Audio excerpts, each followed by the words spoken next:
Shalom, jemaat GKA Gloria yang dikasihi Tuhan. Salam sejahtera bagi kita semua.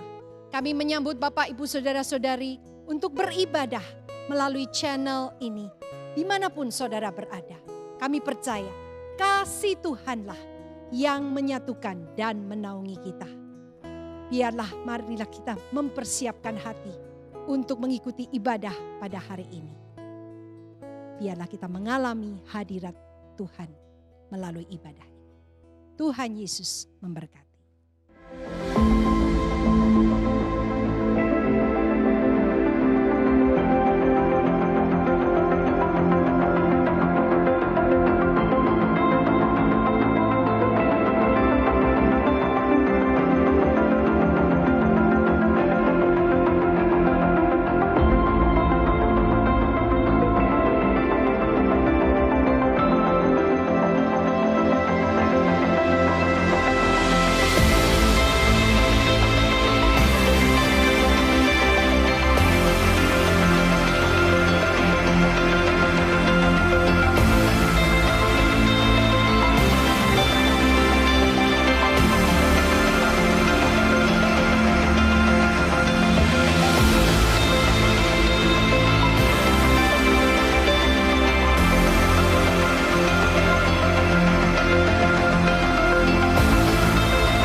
Shalom, selamat pagi jemaat sekalian.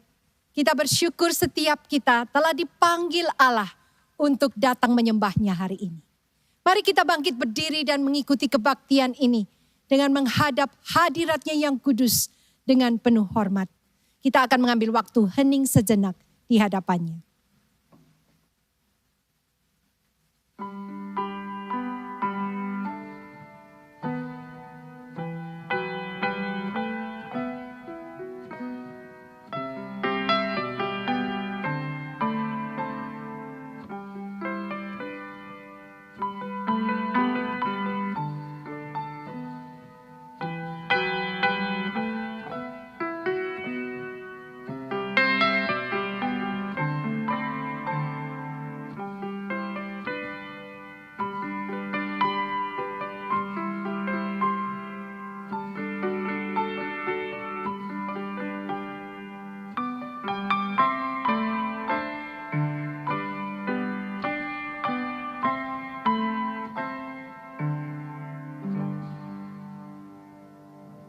Pertolongan kita adalah dalam nama Tuhan Allah yang menjadikan langit bumi.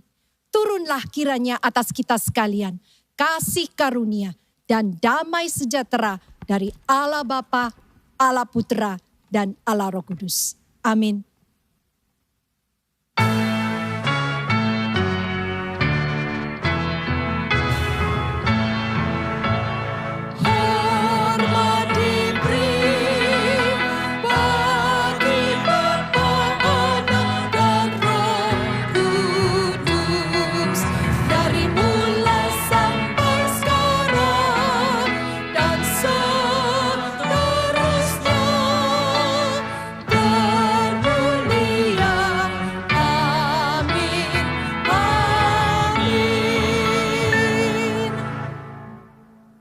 Besarlah Tuhan dan sangat terpuji, dan kebesarannya tidak terduga. Angkatan demi angkatan akan memegahkan pekerjaan-pekerjaanmu dan akan memberitakan keperkasaanmu. Mulutku mengucapkan puji-pujian kepada Tuhan, dan biarlah segala makhluk memuji namanya yang kudus. untuk seterusnya dan selamanya.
Mari kita menyembahnya. Besar Tuhan, ya Allah yang kudus, ku percaya pada kasih-Nya. Besar Tuhan, ya Allah yang setia, Kau akan buktikan kasih-Nya. Besar Tuhan dan mulia namanya, besar Tuhan layak dipuji. Besar Tuhan, angkat suaramu, naikkan pujian. Besar Tuhan, besar Tuhan, besar Tuhan, katakan besar Tuhan, mulia. Besar Tuhan dan mulia namanya, besar Tuhan layak dipuji. Besar Tuhan, angkat suaramu, naikkan pujian. Besar Tuhan,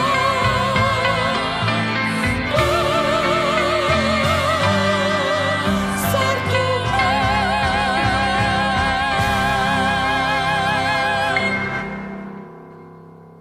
Mari kita masuk dalam doa. Ya Tuhan, Engkaulah Tuhan yang maha besar dan maha kasih. Dalam kesempurnaan-Mu Engkau menciptakan kami serupa dan segambar dengan teladan-Mu. Meski kami sebagai ciptaan-Mu yang gagal untuk menjadi serupa dengan-Mu, tetapi kasih-Mu tidak pernah berubah sedikit pun untuk kami yang terbatas ini. Bahkan karya-Mu yang sempurna Engkau limpahkan pada kehidupan kami manusia yang berdosa. Kami sadar jikalau kami ada sebagaimana kami ada itu semua oleh karena rahmat dan anugerah-Mu. Kami bersyukur Engkau melayakkan kami untuk dapat menjadi anak-anak-Mu. Ampunilah dan sucikanlah segala kesalahan kami. Biarlah kami yang lemah ini selalu mengingat akan kasih Tuhan dan akan pengorbanan-Mu ya Tuhan. Inilah doa kami.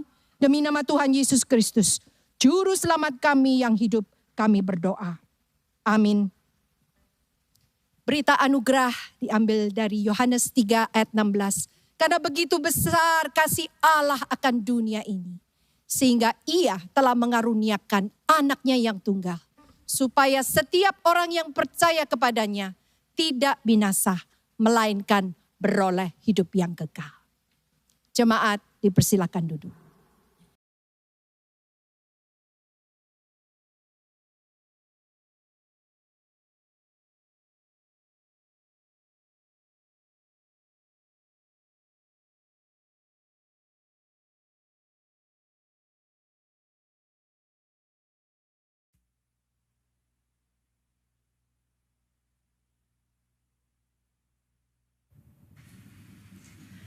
He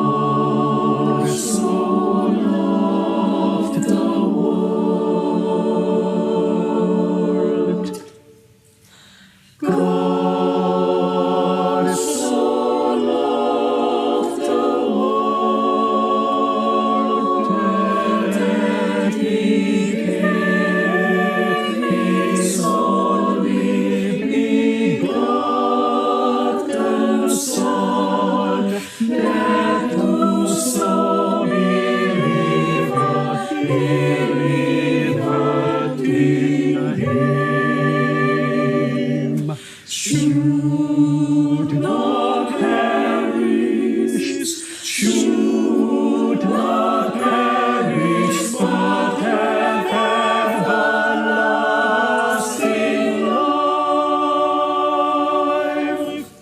For God sent not His Son into the world to condemn the world.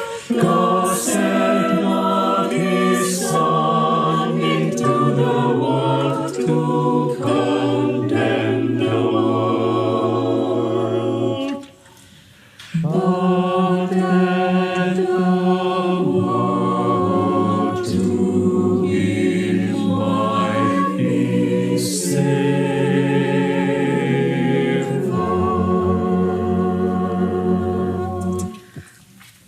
God so loved the world. God so loved the world that He gave His only begotten Son, that whoso believeth in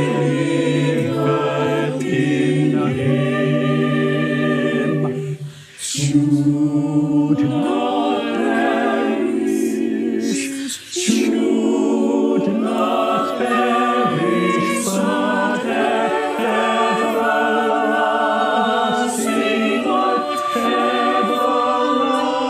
everlasting life, everlasting,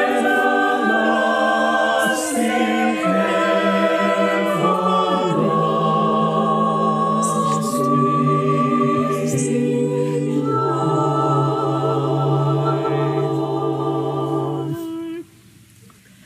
God so loved the world.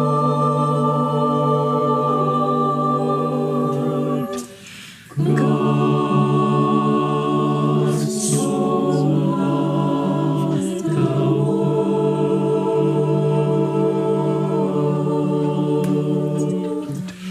God so loved the world.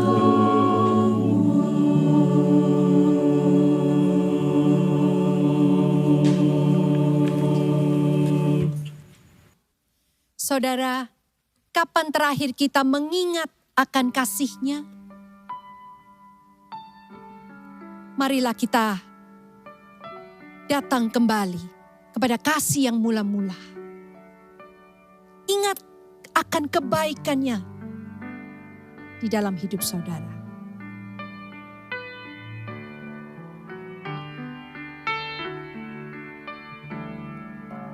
Ingat kasih-Nya,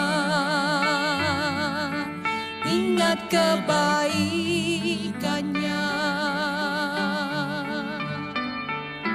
dan anugerah-Nya selamatkanku. Sebab kasih-Nya setinggi langit, kasih setia Allah pada kita. Besar kasih Allah pada kita. Katakan, ku takkan lupa. Ku takkan lupa kasih-Nya. Ku takkan lupa anugerah-Nya, anugerah-Nya yang penuh, Dia penuhkan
Memang saudara, hanya Allah yang mengasihi kita dengan kasih yang sempurna.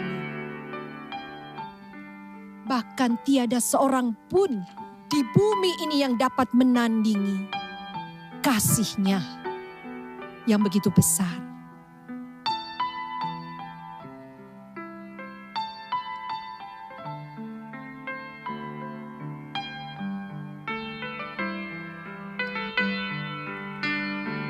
Engkaulah jalan yang sempurna, janji-Mu murni bagai emas perak, perisai perlindungan keselamatanku.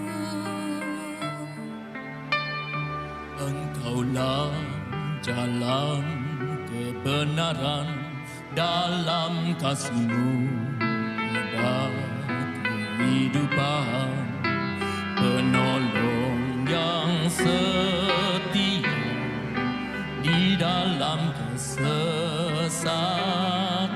Mari kita sama-sama nyanyikan. Bagaikan langit yang membentang, begitu luas kasih Tuhan, tiada terhitung pertolongan-Mu dalam hidupku. Bagaikan dalamnya samudra, begitu dalam kasih Tuhan, tiada terhitung kesetiaan-Mu dalam hidupku. Mari saudara kita nyanyikan sekali lagi. Engkaulah jalan, Engkaulah jalan kebenaran, dalam kasih-Mu ada kehidupan, penolong yang setia di dalam kesesakan.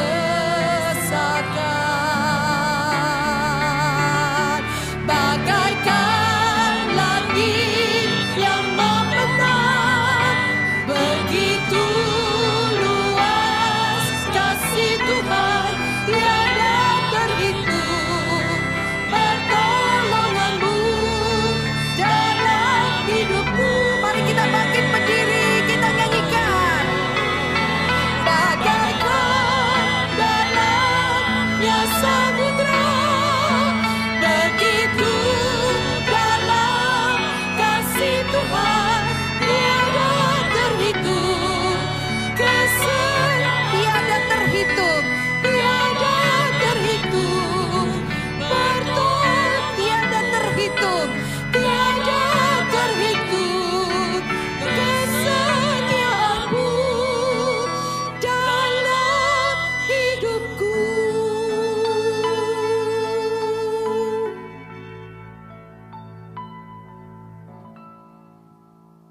Mari saudara, kita akan berdoa untuk kerohanian jemaat agar tetap mengingat kasih Tuhan dan menjadikannya sebagai dasar dalam kehidupan mereka. Khususnya 1 bulan lagi kita akan memasuki Paskah. Mari saudara, kita akan berdoa bersama-sama. Kita akan berdoa untuk pemerintah yang berupaya dalam mendistribusikan vaksin. Kita bersyukur semua sudah mulai dijalankan, dan biarlah kita berdoa semua proses ini dapat berjalan dengan lancar. Berdoa untuk gereja agar tetap dapat memberitakan kasih Kristus di tengah pandemi ini. Kita juga berdoa bersama-sama dan bawa hati saudara. Kita membuka suara, kita berdoa bersama-sama. Ya Tuhan, kami sadar situasi dapat membuat kami kehilangan harapan. Sebagai anak-anak-Mu, ajar kami untuk tetap mengingat kasih-Mu yang mula-mula. Dan biarlah kami tetap yakin dan percaya bahwa Engkau tidak pernah salah dalam kehidupan ini. Kami menyerahkan ya Tuhan, biarlah berlandas akan kasih-Mu, kami tetap dapat melangkah dalam kehidupan yang tidak menentu ini. Kami menyerahkan pemerintah agar bijaksana dalam mengatur segala sesuatu, baik dalam menangani pandemik ini. Proses pendistribusian vaksin kita bersyukur semua sudah mulai dijalankan, Tuhan pimpin supaya semuanya mendatangkan kebaikan bagi rakyat Indonesia. Pakai gerejamu untuk tetap mengabarkan kasih Kristus agar banyak orang dapat mengenal Kristus di tengah pandemik ini. Kami membawa seluruh doa, bahkan pergumulan, permohonan kami dan ke dalam tangan-Mu. Dan biarlah kita berdoa sesuai dengan doa yang diajarkan Tuhan Yesus. Bapa kami yang di surga, dikuduskanlah nama-Mu, datanglah kerajaan-Mu, jadilah kehendak-Mu di bumi seperti di surga. Berikanlah kami pada hari ini makanan kami yang secukupnya, dan ampunilah kami akan segala kesalahan kami, seperti kami juga mengampuni orang yang bersalah kepada kami. Dan janganlah membawa kami ke dalam pencobaan, tetapi lepaskanlah daripada yang jahat. Karena Engkaulah yang mempunyai kerajaan dan kuasa dan kemuliaan sampai selama-lamanya. Amin. Jemaat tetap berdiri bersama gereja Tuhan di segala abad. Mari kita ikrarkan pengakuan iman rasul. Aku percaya kepada Allah, Bapa yang Maha Kuasa, Khalik langit dan bumi. Dan kepada Yesus Kristus, anaknya yang tunggal, Tuhan kita, yang dikandung dari Roh Kudus, lahir dari anak darah Maria, yang menderita sengsara di bawah pemerintahan Pontius Pilatus, disalibkan, mati dan dikuburkan, turun dalam kerajaan maut. Pada hari yang ketiga, bangkit pula dari antara orang mati, naik ke surga, duduk di sebelah kanan Allah, Bapa yang Maha Kuasa. Dan dari sana ia akan datang untuk menghakimi orang yang hidup dan yang mati. Aku percaya kepada Roh Kudus, gereja yang kudus dan am, persekutuan orang kudus, pengampunan dosa, kebangkitan tubuh, dan hidup yang kekal. Amin. Jemaat dipersilahkan duduk. Karena kasih-Nya bagi kita, Dia rela menjadi anak domba Allah yang dikorbankan demi menyelamatkan kita, manusia yang berdosa.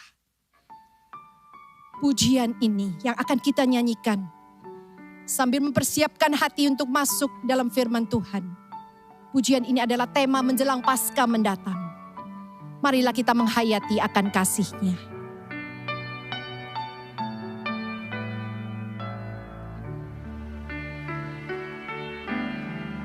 Putra tunggal-Mu yang kudus, telah Kau utus dari surga, hidup di dunia penuh dosa, dan menjadi domba Allah. Dialah anak domba Allah, ku cinta Dia, domba Allah, darahnya basuh dosaku. Yesus Kristus domba Allah. Oh Lamb of God, sweet Lamb of God, I love the holy Lamb of God. Oh wash me in His precious blood, my Jesus Christ the Lamb, my Jesus Christ, my Jesus Christ the Lamb of my Jesus Christ, my Jesus Christ the Lamb of God.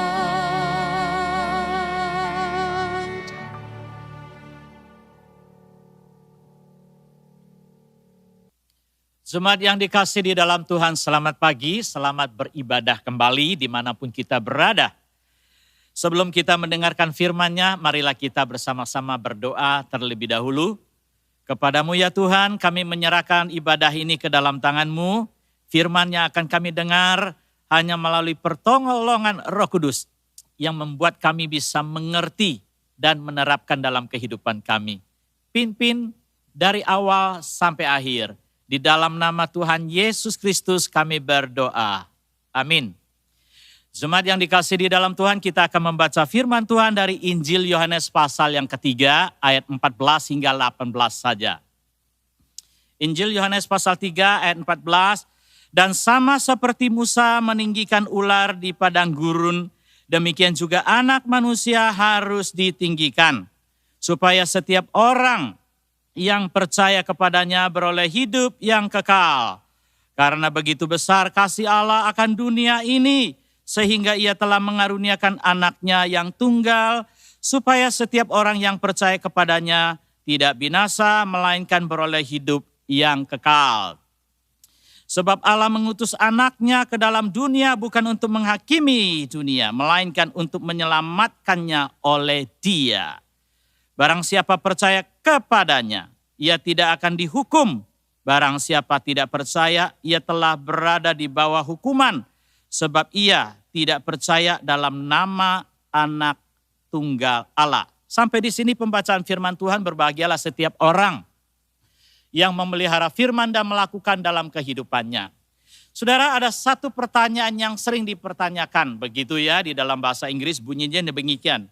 If God is love, why is there evil and suffering? Begitu ya. Jadi jika Allah itu kasih, kenapa ada kejahatan dan penderitaan? Memang kenyataannya kita melihat bahwa ada peperangan, ada bencana, ada kemiskinan, ada sakit penyakit, seperti pandemi yang melanda kita. Jika pertanyaan ini ditanyakan kepada saudara, bagaimanakah saudara menjawabnya? Ayo, bagaimana saudara menjawabnya? Barangkali kita sendiri juga bertanya pertanyaan itu, bukan? Saudara, yang jelas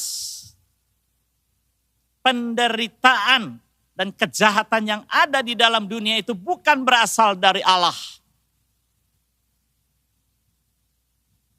Tapi akibat dari dosa yang merusak seluruh tatanan kehidupan manusia dan alam ini, saudara.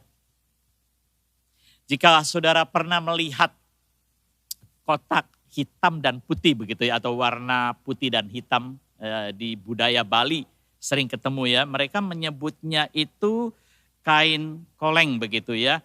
Jadi ada dua unsur baik dan jahat begitu ya, yang melambangkan keseimbangan hidup katanya. Nah, pengaruh pandangan ini dari Hinduisme begitu ya.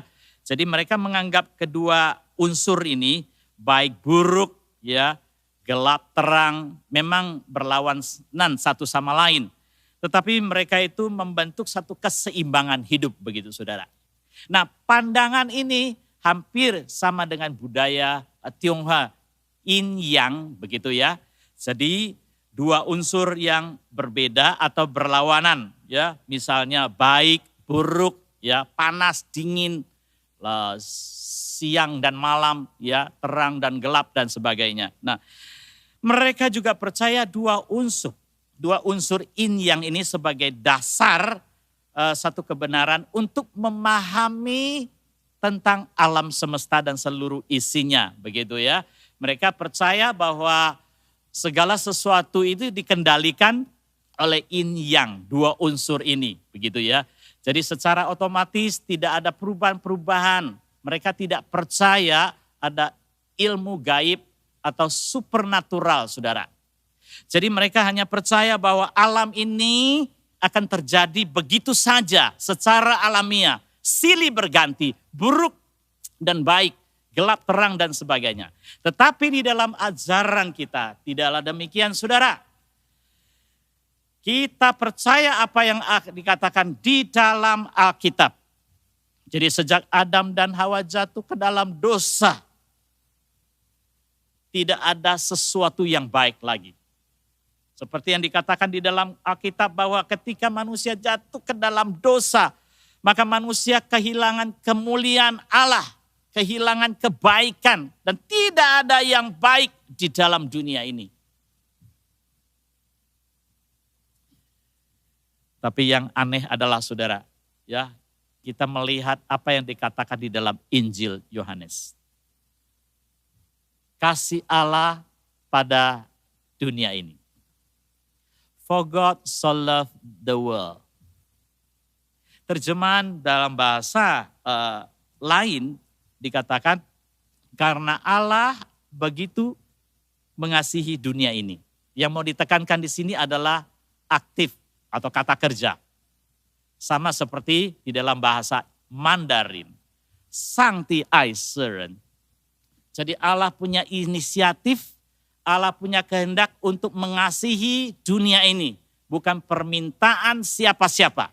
Bukan karena kebaikan objek itu. Bukan karena kebaikan dunia ini. Allah mengasihi akan isi dunia ini. Saudara, pernahkah kita bertanya, apakah kita adalah orang yang pantas dikasihi? Apakah dunia ini pantas dikasihi oleh Allah? Saudara, mengapa Allah mengasihi isi dunia ini? Bukankah segala sesuatu yang jahat, yang jelek ada di muka bumi ini? Dengan pertanyaan yang sangat teologis, apakah pantas dunia ini diselamatkan atau dikasihi?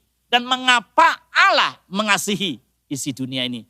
Bukankah apa yang dideskripsikan di dalam Alkitab tentang dunia ini serba jahat dan bobrok, tidak ada yang baik, saudara.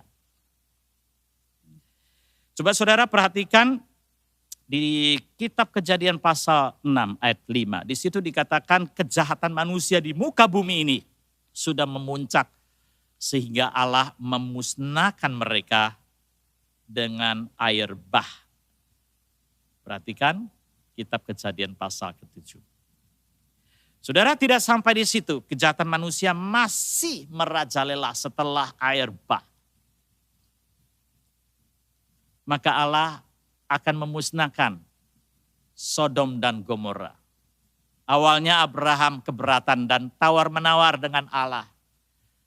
Jika ada 50 orang benar, apakah engkau akan memusnahkannya? Allah mengatakan tidak. Bagaimana 45, 40, 30, 20, 10? Kalau 5 orang pun Allah tidak akan memusnahkan. Tapi setelah dikonfirmasi tidak ada orang benar, adanya orang yang tidak benar, maka mereka dimusnahkan. Saudara yang dikasih di dalam Tuhan, bukankah Alkitab mendeskripsikan dunia ini penuh dengan kejahatan dan penderitaan dan penuh dengan dosa yang pantas untuk di bumi hanguskan. Saudara, karena itu pemazmur berkata demikian, biarlah habis orang-orang berdosa di bumi dan biarlah orang-orang fasik tidak ada lagi. Demikian juga Salomo berkata, sesungguhnya di bumi tidak ada orang yang saleh, yang berbuat baik dan tidak pernah berbuat dosa. Apakah saudara tidak pernah berbuat dosa? Kalau kita menimbang dosa lebih banyak atau kebaikan lebih banyak, mungkin kita tidak berani untuk memikirkannya kembali. Hanya Allah yang bisa menentukan siapakah yang benar, siapakah yang tidak. Yesus berkata, aku datang untuk melemparkan api ke bumi dan betapakah aku harapkan api itu telah menyala. Karena itu Paulus berkata, janganlah kamu menjadi serupa dengan dunia ini kalau Anda tidak mau binasa. Karena dunia ini tidak pantas menjadi contoh atau bagian dalam kehidupan kita di hadapan Tuhan. Karena itu saudara, Rasul Yohanes atau di dalam 1 Yohanes pasal yang kedua ayat 15-17 dikatakan demikian. Janganlah kamu mengasihi dunia dan apa yang ada di dalamnya. Sebab semua yang ada di dalam dunia, yaitu keinginan daging dan keinginan mata serta keangkuhan hidup. Dan dunia ini sedang lenyap dengan keinginannya. Saudara, jelas apa yang dikatakan di dalam Alkitab bahwa dunia ini tidak ada yang baik, penuh dengan kejahatan dan penderitaan. Itu karena akibat dari dosa itu sendiri. Jadi konsep ada good and evil itu tidak ada di dalam Alkitab. Jadi dunia itu adalah sarang kejahatan dan penderitaan. Lalu mengapa Allah mengasihi dunia ini? Itulah kebesaran kasih Allah. Indescribable, inexpressible. Tidak dapat dilukiskan, tidak dapat digambarkan bagaimana kasih itu. Saudara, ada begitu banyak nyanyian rohani tentang kasih Allah. Mungkin paling banyak. Tapi saking banyaknya kita tidak menghayati. Kita sudah tidak terharu ketika kita menyanyi kasih Allah. Saudara, F.M. Lehman menulis sebuah nyanyian tentang the love of God. Itu mengandung teologi kasih Allah. Kasih Allah amat besar yang tak dapat kulukiskan. Lebih tinggi dari bintang, lebih dalam dari lautan. Meski Adam telah berdosa, Ia mengutus anaknya, agar kita damai dengannya. Dosa diampuninya. Saudara, ayat ketiga berkata demikian. Walau langit sebagai kertas. Langit itu sebagai kertas. Batang pohon sebagai pena. Air laut sebagai dawat. Tiap orang penulisnya tidak mungkin akan menuliskan kasih Allah yang besar. Memang saudara, indescribable, inexpressible. Kita tidak bisa mengungkapkan kasih Allah yang begitu besar.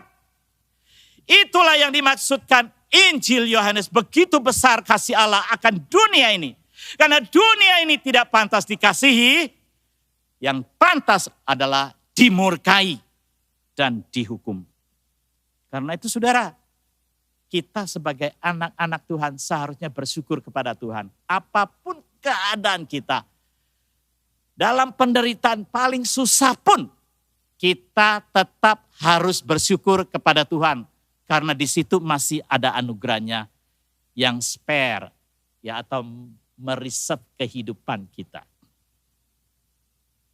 Saudara, jadi kasih Allah pada kita bukan karena kebaikan kita.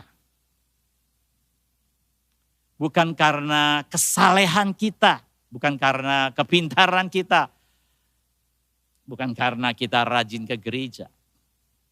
Jika saudara diselamatkan bukan karena saudara lebih baik daripada orang lain, karena keturunan Kristen atau sekolah Kristen, bukan. Kalau saudara diberkati bukan karena saudara lebih rajin melayani, lebih rajin berdoa daripada yang lain. Kalau saudara sakit COVID lalu disembuhkan daripada orang yang tidak disembuhkan, bukan Anda lebih baik daripada mereka. Itu semata-mata kasih Allah pada saudara dan saya. Anugerahnya yang begitu besar, yang tidak bisa dilukiskan, indescribable. Apakah Anda memahami kasih Allah? Kalau ditanyakan kepada Petrus, apakah dia memahami kasih Allah? Mungkin dia adalah orang yang paling qualify untuk menjawab. Tapi setelah dia menjawab 3 kali, tetap Yesus mempertanyakan. Sampai 3 kali. Itu menunjukkan dia belum memahami kasih Allah. Kalau saudara dan saya memahami kasih Allah, mungkin posisi kita tidak demikian. Kalau kita memahami kasih Allah, mungkin kita tidak seperti keadaan ini lagi. Kalau kita mengasihi Allah, seharusnya kita berkata seperti Paulus. Paulus berkata demikian. Betapa lebarnya, panjangnya, dan tingginya, dan dalamnya kasih Kristus. Efesus pasal 3 ayat 18. Tetapi Paulus tidak hanya menuangkan ayat yang begitu luar biasa untuk melukiskan betapa besarnya kasih Allah. Tetapi Paulus mempersembahkan hidupnya untuk Kristus. Dia sangat memahami kasih Allah. Bagaimana dengan saudara?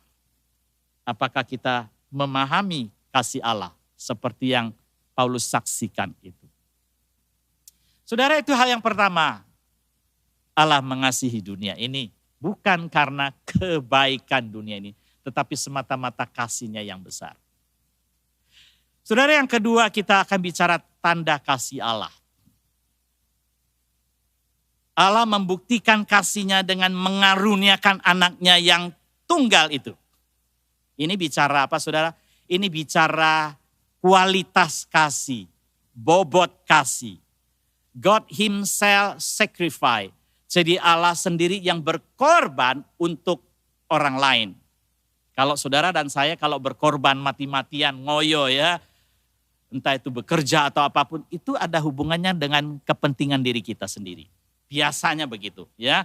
Kalau kita sudah ngotot ya, pasti apapun yang kita korbankan itu mesti ada kepentingan. Entah itu kepentingan nama, jabatan atau yang lain. Tapi bagi Allah, Dia mengaruniakan anaknya yang tunggal itu sebagai tanda pengorbanan kasih yang besar itu.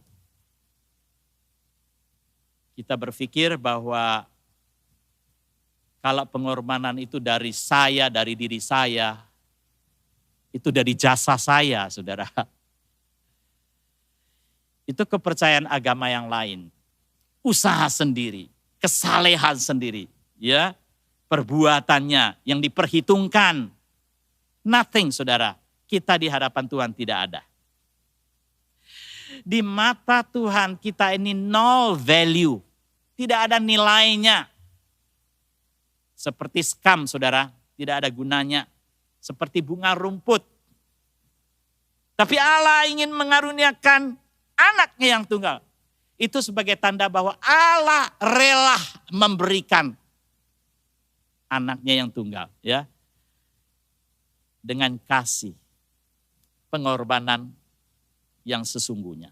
Jadi bukan karena permintaan, karena orang merengek minta dari Tuhan, tidak. Itu semata-mata inisiatif kasih Allah yang diberikan kepada kita secara cuma-cuma. Ini adalah pemberian yang begitu berkualitas dan berbobot kasih. Sebab Dia memberikan anaknya yang tunggal. Itulah bobot kasih, saudara. Yang begitu khusus. Special one. The best one.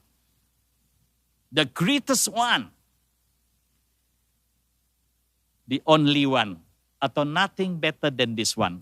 Jadi tidak ada pemberian yang lebih besar, yang lebih baik. Yang dimaksudkan anak tunggal Allah itu.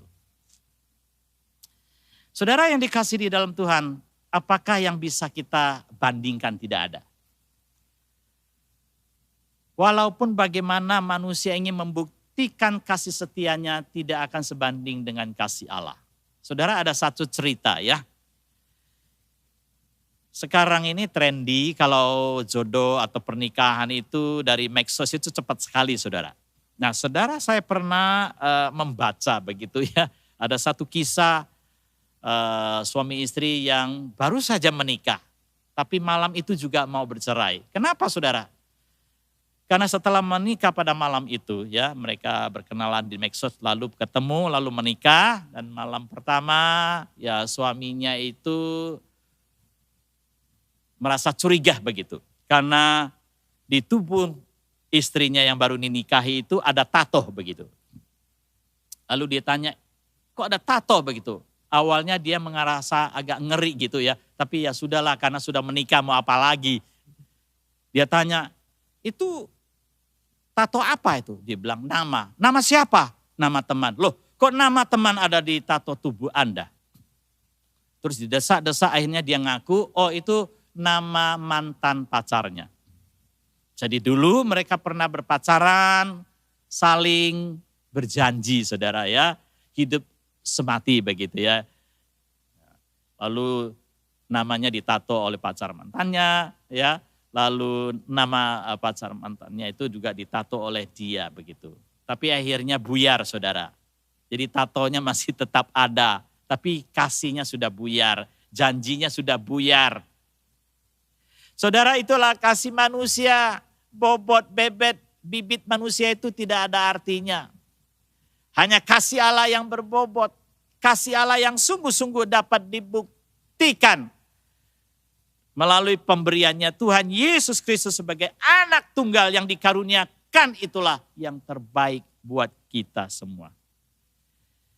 Saudara, tidak ada pengorbanan yang lebih besar daripada pengorbanan Tuhan untuk kita, bukan? Seharusnya saudara bertanya, pantaskah dunia ini mendapatkan penebusan pengorbanan kasih Allah yang begitu besar? Pernahkah Anda dan saya bertanya bahwa diri kita yang tidak bernilai ini pantaskah ditebus? Ya, Allah mengorbankan anak yang begitu berharga untuk saudara dan saya. Itulah kasih Allah pada kita. Jika Allah tidak mengaruniakan anak tunggalnya buat kita, maka kita akan menuju dalam kebinasaan. Saudara yang dikasihi di dalam Tuhan, apakah yang menjadi tanda kasih pengorbanan kita kepada Allah?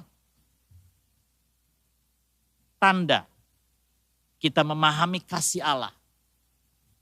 Tanda pengorbanan kita, respon kasih Allah kasih kita kepada Allah. Pernahkah kita memberikan yang terbaik? Saudara, di dalam Kisah pasal 5 bicara tentang persembahan jemaat mula-mula. Waktu itu ada begitu banyak jemaat mula-mula, mereka mempersembahkan apa yang dia jual. Termasuk Ananias dan Safira. Mereka menjual rumah atau ladangnya lalu dipersembahkan. Lalu Petrus menanyakan persembahan ini, apakah ini adalah persembahan yang terbaik dari kamu? Dia menjawab iya. Padahal bukan persembahan keseluruhan yang diberikan. Maka seketika itu juga Petrus menghukum dia. Dan seketika itu juga matilah Ananias. Berikut Safira. Saudara, disinilah kita melihat bahwa manusia mencoba, berusaha untuk memberikan yang terbaik, tapi bukan yang terbaik. Malah yang tidak baik yang menipu dirinya. Saudara, bukankah kita harus berterima kasih kepada Tuhan yang begitu luar biasa mengorbankan anak tunggalnya untuk kita? Bagaimanakah respon saudara dan saya? Apakah tanda kasih kita kepada Allah selama ini? Mari saudara, kita renungkan dalam hidup kita. Dan yang ketiga, saudara, di sini dikatakan hidup kekal. Allah mengutus anaknya, tujuannya ada supaya kita lolos dari hukuman kekal. Supaya kita memperoleh hidup yang kekal. Jadi hukuman yang berat yang seharusnya ditimpakan kepada kita telah diambil alih oleh anak tunggalnya. Yaitu Kristus Yesus yang menanggung segala beban dosa kita dan rela mati di atas kayu salib. Itu sebabnya di sini dikatakan apa saudara? Khususnya di dalam Roma pasal 6 ayat 23. Sebab upah dosa ialah maut, tetapi kasih karunia Allah ialah hidup yang kekal dalam Kristus Yesus. Kita mendapatkan anugerah yang luar biasa di dalam Tuhan Yesus Kristus. Saudara, satu kali guru sekolah minggu ingin menjelaskan tentang pengorbanan kasih karunia dari Allah. Maka guru sekolah minggu itu menceritakan sebuah cerita kepada anak-anak sekolah minggu supaya mereka mengerti tentang kasih karunia Allah dan dosa kita yang besar itu. Jadi dia bercerita suatu hari raja itu sebuah kerajaan yang sangat besar dan dia sangat berkuasa. Raja itu mengeluarkan satu degree tentang satu peraturan. Barang siapa yang mencuri, matanya akan dicungkil. Demikianlah saudara, peraturan itu dikeluarkan. Sejak peraturan itu dikeluarkan saudara, masih juga banyak orang yang mencuri. Sehingga matanya banyak yang dicungkil saudara. Nah saudara, suatu hari pengawalnya datang kepada raja. dengan tergopoh-gopoh dan mengatakan, "Raja, raja, ada berita buruk." Apa itu berita buruk? Raja duduk di tempat singgasananya dan berkata, "Berita buruk seperti apa?" Dia mengatakan, "Celaka raja. Anak tuanku raja kedapatan mencuri." Setelah mendengar itu, raja diam sejenak. Dan semua orang yang mendengar menjadi tegang. Mereka berpikir, raja ini sedang berpikir untuk merekayasa atau mencabut hukum bagaimana cara melepaskan anaknya. Saudara, tidak lama kemudian raja mengatakan, "Ambil pisau." Maka pisau itu diambil dan di hadapan anaknya. Maka raja mencungkil matanya sendiri. Dan membuat orang menjadi kaget, tetapi juga kagum. Saudara, demikian juga di dalam kisah Alkitab yang nyata dan jelas. Bahwa Allah mengaruniakan anaknya yang tunggal itu untuk menebus dosa-dosa kita supaya kita lolos dari hukuman yang kekal, supaya kita memperoleh hidup yang kekal. Itu sebabnya saudara, Musa memberikan satu ilustrasi atau cerita ulang kutipan di Injil Yohanes pasal yang ketiga, supaya mereka mengingat kembali bagaimana Allah menyelamatkan bangsa Israel. Seperti Musa meninggikan ular, barang siapa yang melihatnya akan disembuhkan. Demikian juga anak manusia akan ditinggikan. Yang dimaksudkan Kristus akan dimuliakan, disalibkan tetapi dimuliakan karena dia menebus dosa-dosa manusia. Dan barang siapa yang percaya kepadanya akan beroleh hidup yang kekal. Perhatikan kata percaya, percaya, percaya. Saudara, di dalam Injil Yohanes saja, kata percaya itu 100 kali kurang 3 kali. Gampang hitungnya begitu saudara. Di dalam pasal yang ketiga muncul 8 kali saja. Dan beberapa kali muncul yang paling jelas adalah di pasal yang ketiga. Bicara tentang percaya pada anak tunggalnya. Ya. Jadi kalau kita percaya kasih Allah, pemeliharaannya, dan juga kepeduliannya pada kita. Kita percaya Yesus Kristus adalah anak tunggal Bapa, juru selamat menebus kita. Dan kita percaya akan memperoleh hidup yang kekal. Setiap orang, barang siapa saja dikatakan, yang percaya kepadanya, unconditional, artinya siapa saja. Tua muda, orang kaya, orang miskin, orang sehat, orang sakit, di mana saja, barang siapa saja yang percaya kepada anak tunggalnya akan diselamatkan. Akan tetapi jika Anda tidak percaya, akan mengalami hukuman kekal. Saudara, pada akhir khotbah ini, apakah engkau percaya? Kalau engkau percaya, engkau akan beroleh hidup yang kekal. Kalau engkau tidak percaya, engkau sudah berada di bawah hukuman kekal. Demikian firman Tuhan. Manakah yang kau pilih? Saudara, saya ingat ada orang tua yang pernah diinjili. Memang keluarga mengatakan, bapak tua ini berasal dari Cungkua pindah ke sini karena sudah begitu tradisional begitu cara pikirnya, tidak percaya akan Tuhan. Tapi sudah tua begini dan sakit-sakitan diinjili tapi tetap tidak terima dan mengusir hamba-hamba Tuhan yang menginjilinya. Tapi dia menyadari pada akhirnya bahwa sakitnya yang tidak kunjung sembuh ini akan mati. Dan kemanakah dia pergi? Mulai dia sadar. Dan dia ingat sebuah nyanyian kutipan yang seperti dikatakan di dalam Injil Yohanes pasal yang ketiga ayat 16.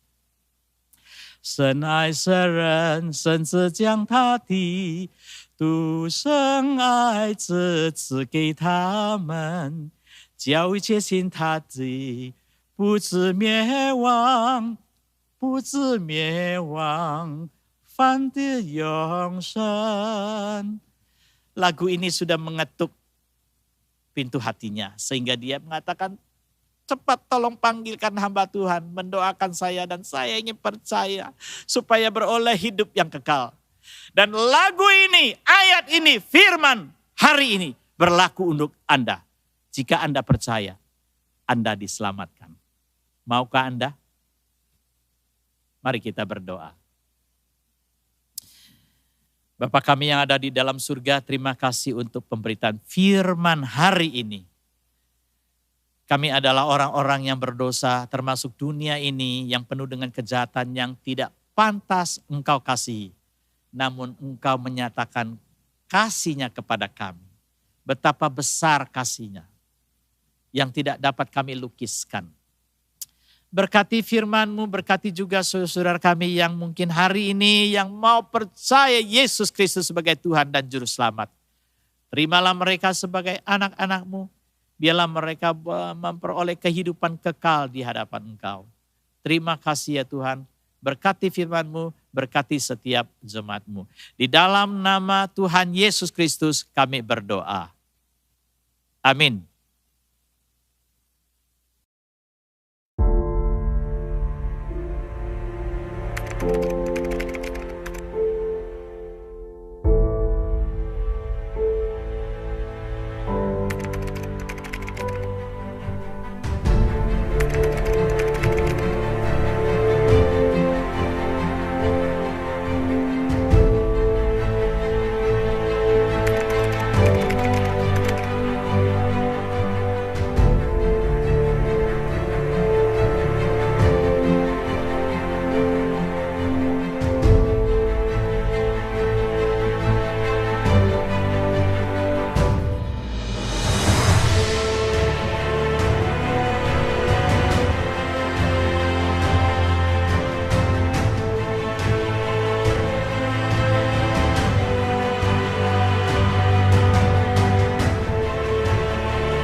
Dalam kesempatan ini mari kita memberikan persembahan dengan cara scan, QRIS, dan transfer ke rekening gereja masing-masing.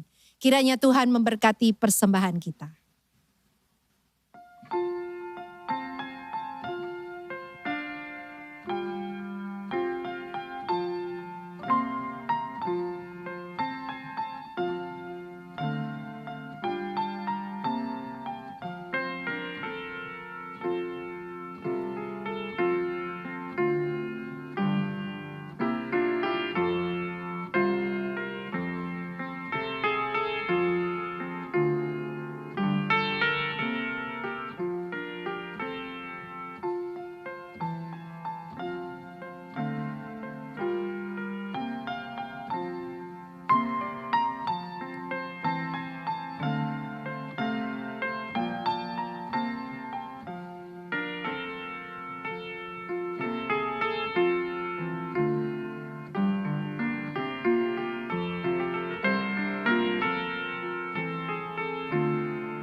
Mari kita masuk dalam doa.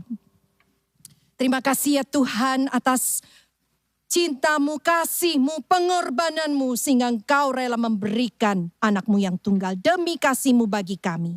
Ajar kami untuk tidak menyia-nyiakan kasih dan pengorbanan-Mu. Dan biarlah kami dapat semakin mengasihi-Mu dan hidup bagi-Mu. Terima kasih ya Tuhan dan berkatilah persembahan kami ini dan hidup di depan kami. Biarlah kami tetap menjadi saluran berkat bagi orang lain dan menjadi saksi-Mu di tengah dunia yang fana ini. Di dalam nama Tuhan Yesus, Juru Selamat kami yang hidup, kami berdoa. Amin. Bagi Dia satu-satunya Allah yang penuh hikmat, oleh Yesus Kristus segala kemuliaan sampai selama-lamanya.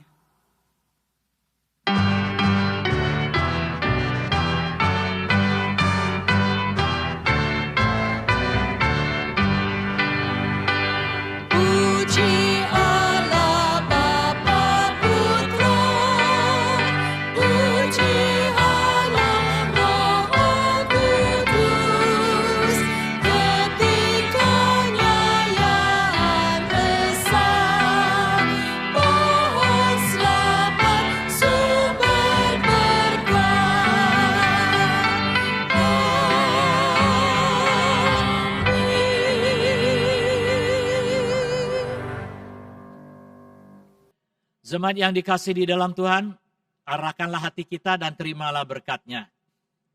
Kiranya Tuhan memberkati engkau dan melindungi engkau. Tuhan menyinari engkau dengan wajah-Nya dan memberi engkau kasih karunia. Tuhan juga menghadapkan wajah-Nya kepadamu dan memberi engkau damai sejahtera sekarang ini sampai selama-lamanya. Amin.